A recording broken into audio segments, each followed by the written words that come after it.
यानी कि बीसीसीआई यानी कि इंडिया के क्रिकेट बोर्ड आ गया अपने लाइन पर, क्योंकि दोस्तों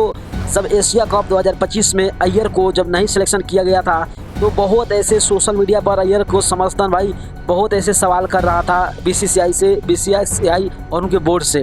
यानी कि फाइनली दोस्तों ये अय्यर के लिए बहुत खुशी की खबर है कि जो कि अय्यर को सबको लग रहा था कि भाई अय्यर को जब अय्यर को ड्रॉप कर दिया गया तो भाई अब मौका मिलेगा या नहीं, मगर मैं फाइनली आपको बता दूं दोस्तों यानी कि 2027 में अय्यर खेलने वाले ओडीआई के कप्तान बनेंगे। सोचो कि जब उनको मौका नहीं मिला 2025 एशिया कप में खेलने का तो भाई सब लोगों ने सवाल किया, हमने भी सवाल किया, आप लोगों ने भी सवाल किया। उसी प्रेशर के शायद चलते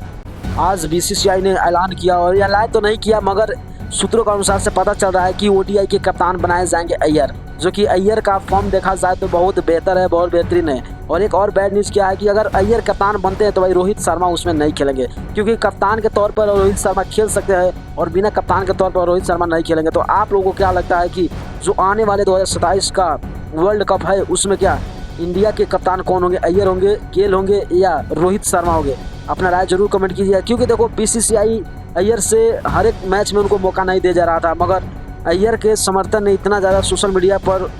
प्रेशर दिया कि देखो अय्यर को वापस लाना पड़ा और उनको डायरेक्ट कप्तान बनाना पड़ा। तो आप लोग क्या सोचते हैं कि आने वाले दिन में अय्यर कप्तान बन सकते हैं नहीं? अपना राय जरूर कमेंट कीजिएगा। अगर नए हो तो चैनल को सब्सक्राइब करते हुए पेज को जरूर फॉलो कीजिएगा।